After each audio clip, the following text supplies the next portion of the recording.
give this story a happy ending.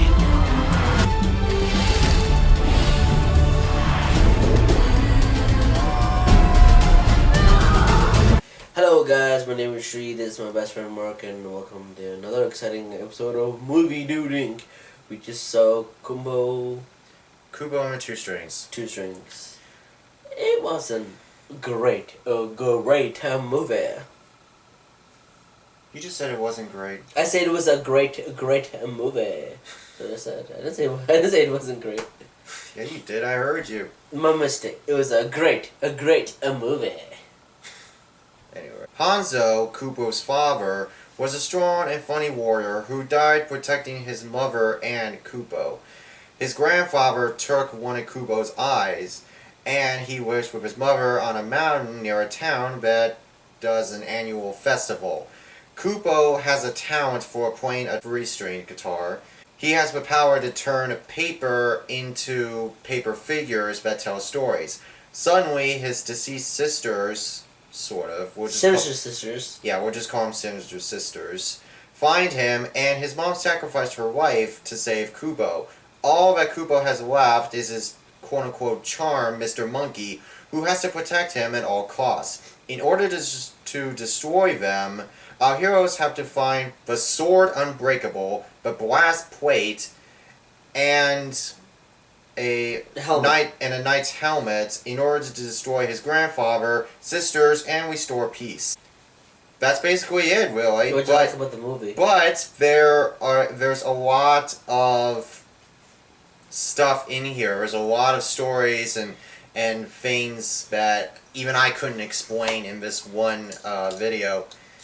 Kubo is a very good character. He reminds me of like Po in the Kung Fu Panda, movies. Really? You know, he's wise, he's smart, he has a great gift for playing a three-string guitar and turn paper into little like origami figures and have him tell stories. The stories reflect his own life, told by his mom, and he basically, shares them with everybody, even though he had absolutely no idea at the time. So when he discovers this, it's kind of like, oh my god, this is like really cool. Kubo's a really good character, but Mom is actually a really good character too. She has been through hell, okay? Hanzo, Kubo's father, protected him and his mom. They fought, they were enemies, and then the dad simply said, "You are my quest."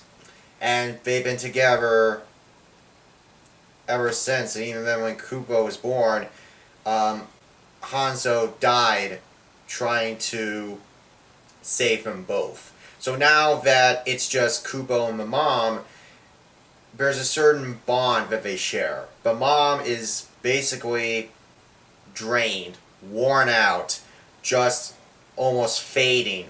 And then Kubo is the one that's always cheering her up. And when she sacrifices herself to save her son, it's like now it's like Kubo has to basically destroy them.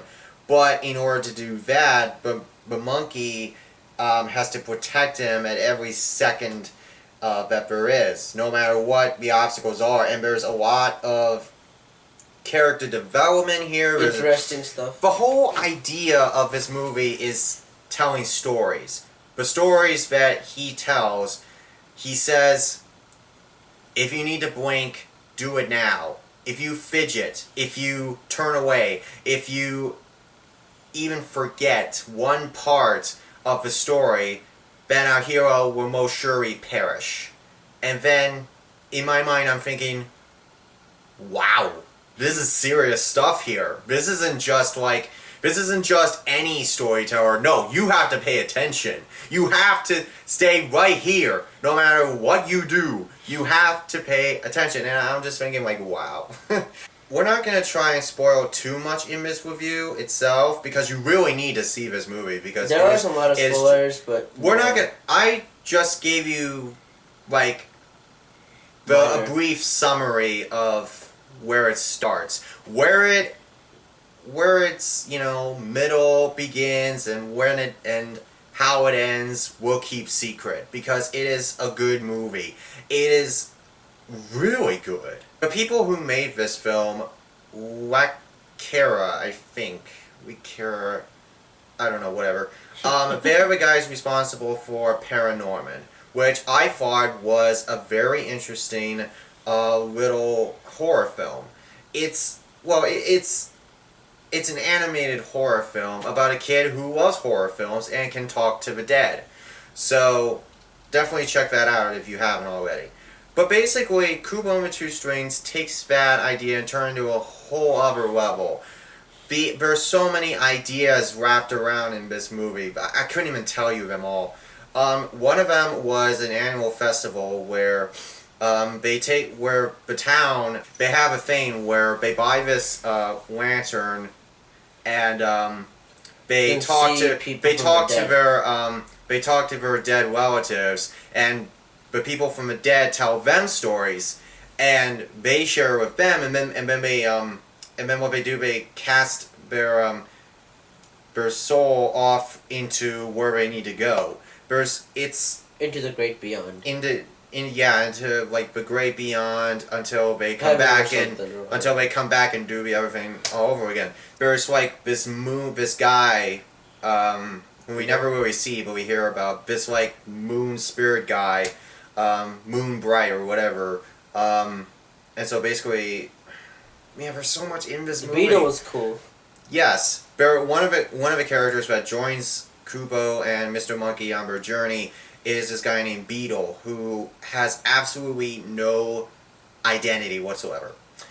All he remembers was that he was a proud warrior who defended his country, who was a great, a person who can shoot arrows. I don't know what the definition of that is.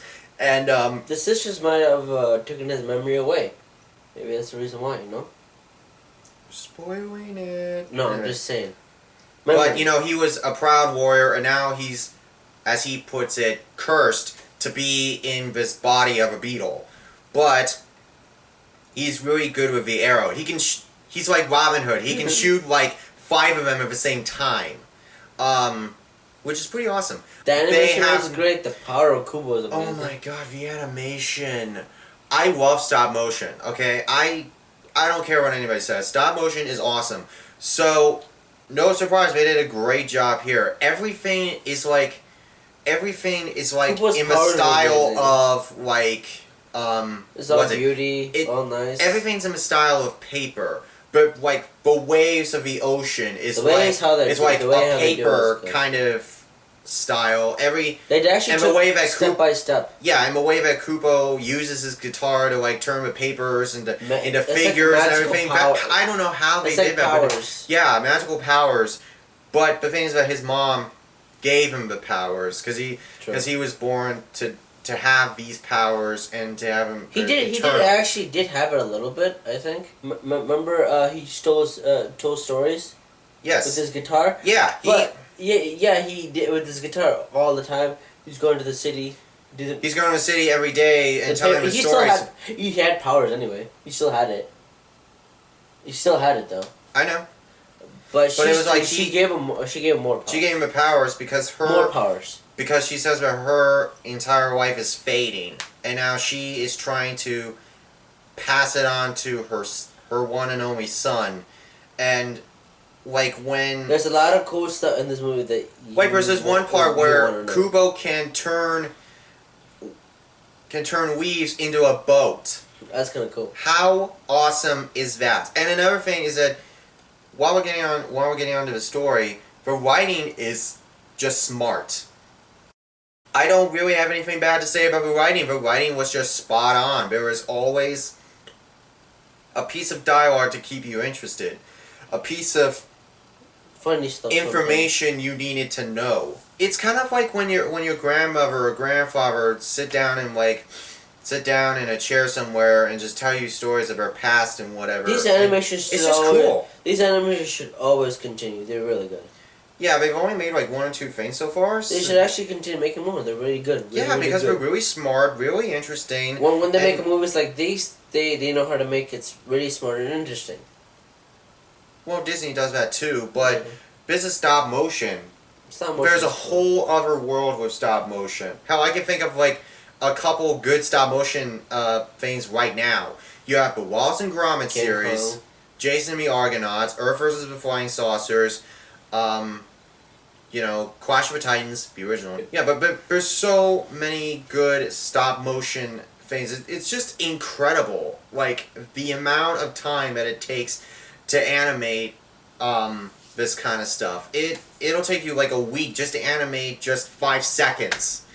You balance it out with great characters, good storytelling, great smart writing, and a movie that you would actually want to sift through, and on top of that, appeal to both kids and adults. How could I say no? How can I say stay away from this movie? I can't. This movie is really intriguing. Oh my god, it was like a world of difference. I mean, you feel wrapped up into the journey. You love these stories being told. You love, hearing all these ideologies and theories and everything else. And when it comes to a satisfying conclusion, you just want to just say, oh my god, that was something. That was a world of difference.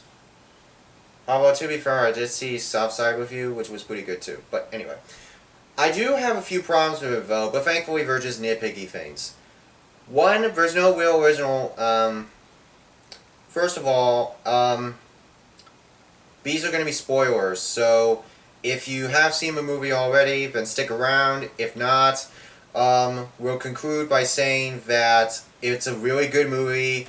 A lot of great stuff in it, smart writing, great characters, interesting story, engrossing, and on top of that, it's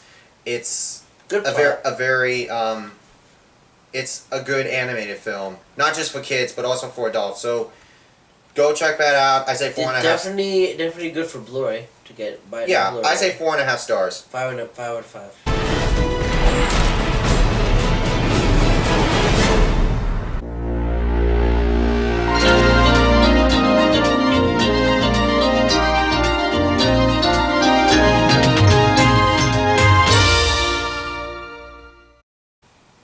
You gone? Okay. Okay. This next section is just for people who have seen the movie. So, I assume that the people who haven't seen it are already gone. So, the grandfather character, I'm just gonna say this much about him: we don't see him until the end. We hear about him. We don't even know much about him. No, we hear about him. We hear how he took Kubo's eye. That he was a greedy, power-hungry monster, and yet the grandfather character I didn't really feel was a strong character because... Strong asset. Maybe, but I didn't feel like because we didn't see much of him. We don't see much of him until the end, and when we do see him at the end, it's like, he seems nice, and then all of a sudden he turns into a weird, like... He actually says, can you tell me the story? Like, it doesn't know. It was like... Oh, you know how the story's gonna end. It's like, oh, okay, well, whatever. Another thing is the Beetle character. He gave me his grandfather from one of them. He lost his memory, right? There's a part where they go into Hanzo's abandoned palace, yeah. And he basically goes on by like saying there was a trap. The sisters capture them, and then we find out that Hanzo, Kubo's dad, is Beetle, and I'm just like, damn. Okay, you could make the argument that he didn't remember that. He did remember, but he didn't like tell anybody. Which fine, but my problem with it is the memory was it's like lost. It's like the he won't. That doesn't make sense either because what do you have? The sisters didn't explain it. Why didn't you tell him this sooner? Of course, you obviously found out that the mom's soul is in Mr. Monkey. You know that part.